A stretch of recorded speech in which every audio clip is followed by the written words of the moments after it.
Before this video starts, I want to give you a heads up in saying that there are some new store items you can buy with plat, and also there are some event items you can get for free by doing a contract of sorts, and that's a pretty nice thing. But if you guys do end up buying things either in the in-game Dauntless store or on the Epic Games Store, if you use my creator code, which is OhDough, it helps me out a lot. And if you guys can't do that, watching the video is help enough. So I appreciate y'all being here, and enjoy the video.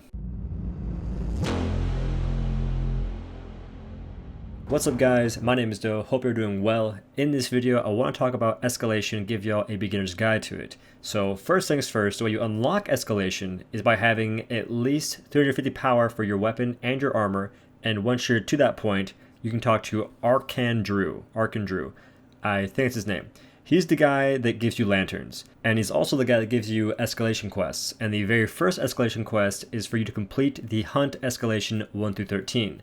And to be completely honest and transparent, I have no idea what the 1 through 13 means. I guess it refers to the threat level of the behemoths, so 1 through 13 means that it's from beginner to intermediate level, and there aren't really going to be any heroic behemoths in there, but there'll be like some dyers and then some lessers and whatnot. So overall, it's not super difficult at all, it's for beginners and intermediates to learn the ropes of escalation.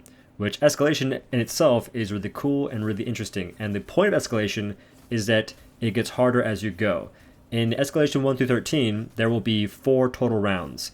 The first round is pretty simple. The next one gets harder. After that, it gets harder and harder and harder. And that's the same description the game will give you. So what the game says is rise to the challenge. Escalation is a different way to slay. Hunt a series of behemoths that increase in difficulty with each battle in the Maelstrom's heart.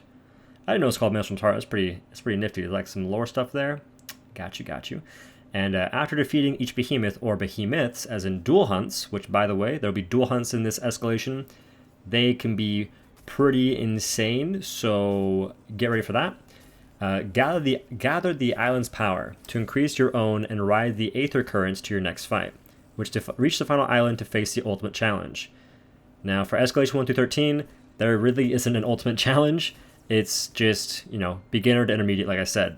But in the next escalation mode, it can get a little wild because it's a lot more difficult. But that's for a different video, I think, because this one might take up a lot more time than I expect. Now, to explain what is meant by the Gather the Island's power, what this means is that after you kill a behemoth, so the very first time you land, you'll fight a behemoth, and then after you kill it, you'll have this reoccurring trend, where killing the behemoth or behemoths will pretty much channel their Aether into a crystal and unlock the crystal. You go to the crystal, you interact with it, and then after doing so, you get an option between some amps or relics. I'm not sure what they're called. I'm going to go with probably amps. And these amps can give you power-ups. You can get survival power-ups that help you stay alive longer, and you'll also have choices between some damage and some utility. Not all the time, but in most cases you'll have a choice between these things. It just depends, because it's RNG, which amps you to choose from at a time. And when you're choosing amps, you get 3 choices at a time, and the choices you don't pick will be available again. The choices you have picked will not be available again because you already have it. So in short, at the end of every round except for the last round, you get choices between 3 cards or amps that give you extra damage, survivability, or utility that can help you through the rest of your journey in escalation. That's pretty much how it works. And if there's any confusion, I have made another video covering the talent trees and the amps in a lot more detail, and I'll continue to make more videos on that in the future.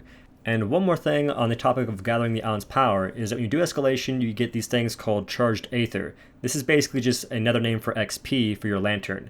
When you get enough XP for your lantern, every level, you get 2 extra power for your weapon and 2 extra armor for your armor. So you're increasing your power levels for your weapon and your armor, and you get a max of 50. When you're in escalation though, this bonus triples. So in regular hunts, you can get up to 50 extra power level for your weapons and your armor, and in escalation, you get up to 150 extra power level for your weapon and for your armor. This is a pretty good buff, if you ask me. So that's something to keep in mind and something to be aware of whenever it comes to like bonuses and whatnot. So that is more or less covered. And moving past that, I want to give you guys some advice on what to bring in escalation to get your first quest done. And as far as suggestions go, if you're doing just the very first escalation mode, which is the 1 through 13, you can use a lot of different builds, a lot of different cells. It doesn't matter too much. Just don't use inherently bad cells, which there are a couple bad cells. But, just go for like Overpower, Rage Hunter, all that kind of stuff. You can even bring Iceborne. It's not a big deal. This is not timed in any way. Just try your best not to amp up the threat level and you're fine. Like that's like the biggest thing, is try to keep your threat level low, and that's done by not dying and trying to take as little damage as possible, and also not taking forever. So the main thing here is just play what you want to play in the very first mode. It's not a big deal how you decide to go about it. Now, when it comes to weapons, I would suggest taking chain blades. Repeaters even pretty good. Strikers are going to be fantastic in this mode, especially in the very first one. And I would suggest not bringing Warpike or Axe just because they're very stamina-heavy weapons, and you'll be dodging a lot of behemoths instead of just, one. You'll be dodging 2 in some cases. So keep that in mind. And also, in Escalation, you can fight any behemoth, but I will say I haven't really fought Valamir at all. I fought every other behemoth, but I have not run across Valamir. I'm assuming that's because Valamir is getting fixed or something, because that behemoth does not work correctly. So it makes sense, if you ask me. And as a bit of fair warning, you cannot change your gear when you're in Escalation. It doesn't change whatsoever. So if you bring in a Rift weapon, you'll have a Rift weapon the entire time. Same goes for Fire, Frost, all that kind of good stuff. The gear you take in is the gear you leave with. There is no swapping in between. And the same thing goes for your consumables. You cannot swap them out. But there is one amp that makes it to where your flask refills, and it also gives you the effects of a certain tonic whenever you use it. So in some cases it'll be Bulwark, Blitz Tonic. I haven't really seen Frenzy Tonic, I don't think, but that's probably one of them also. So it's pretty nice. It's a pretty cool feature, and it gives you the chance to stay in it if like you're out of flasks and you need them. You can take that amp over something else. So it's a nice little option. But the main thing is to know what you're getting into and to bring the right weapon that you know how to play with and gear that you think is pretty decent or that you know to be decent. That's the main thing when it comes to Escalation. And if you guys do manage to beat Escalation 1 through 13, you can go back to Arcan Drew, whatever his name is, Arkansas Drew. That dude needs a new name. Go back to that dude, turn in your quest, and your next quest will be Talented Individual. And this is a pretty easy quest. Arcan Drew would like you to tune your lantern and enhance your innate talents, so spend 1 talent point.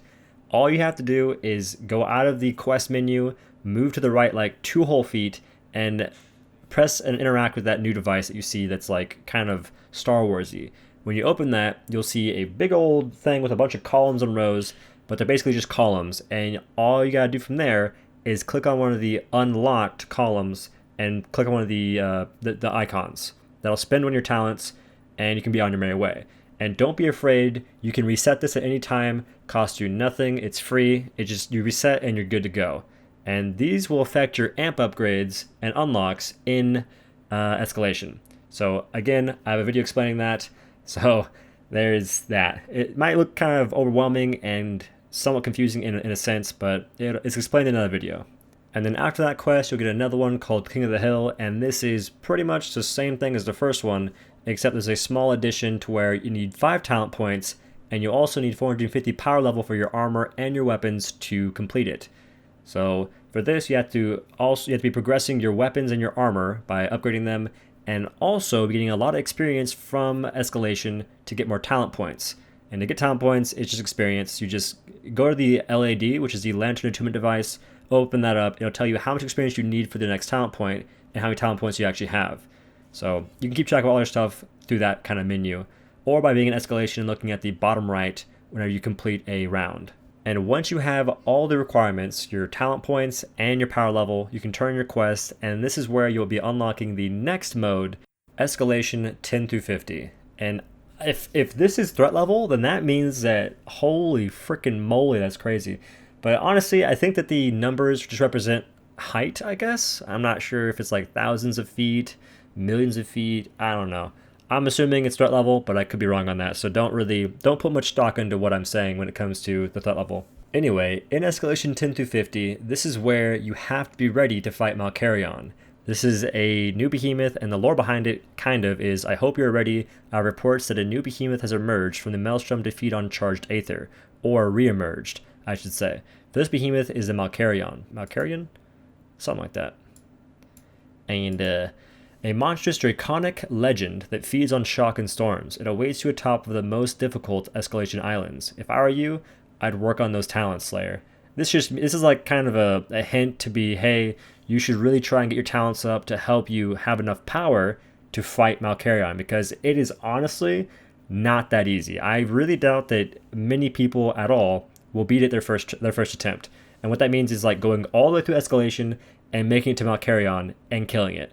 I don't think it's going to be very likely if you're playing solo. If you're in a group, it's semi-likely. Like it's pretty probable you'll kill it first try or around like, you know, first couple attempts. But if you're playing solo, it is a different freaking ball game, brother. It's like going to a Red Sox game and ending up at the Cowboy Stadium. You know what I'm saying? It is not what you might expect.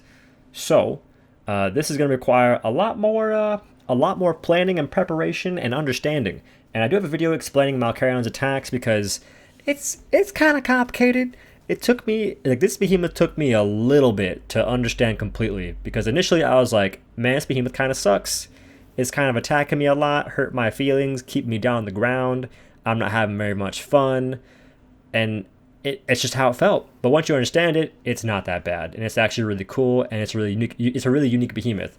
And it's on par, I think, with Koshai in the sense of being really new, fresh, and just interesting. So it's a good fight. And Escalation itself is crazy, man. I hope y'all are ready for it. I hope y'all are excited for it, because I've been playing it. I'm excited for it, and I'm happy to see it finally here. But that is the end of this video, y'all. If y'all enjoyed it, make sure to leave a like, comment, subscribe, all that good stuff. Share the video.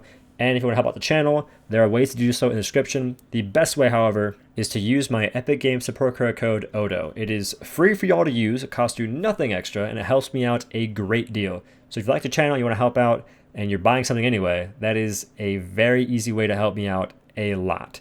And again, y'all, thank you for watching. I'll see you in the next one. Peace.